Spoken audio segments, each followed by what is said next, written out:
আসসালামু আলাইকুম। আমরা চলে আসছি আজকে তারাবাড়ি হাটে, বিশাল বড় এক হাট। হাটের শেষে আমরা একটি গরুর দাম জানার চেষ্টা করবো। এই যে স্ক্রিনে যে গরুটি দেখতে পাচ্ছেন, আমরা কাছে গিয়ে আপনাদেরকে দাম জানানোর চেষ্টা করব গরুটার দাম কীরকম। খাওয়ানো হচ্ছে।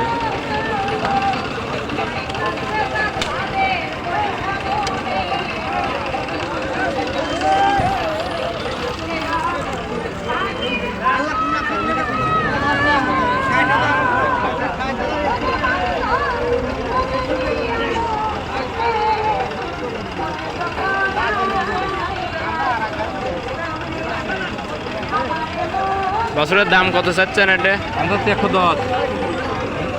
110 এত? ও চাঁদ একবারে মেলা দাম চাওয়া। চাচ্ছি দাম কত? 50 করছে। 50 টাকা। কত হলে ছেড়ে দিবেন? এই 65 ছেড়ে দেবো। 65-র মধ্যে কাছাকাছি চলে আসে নাকি?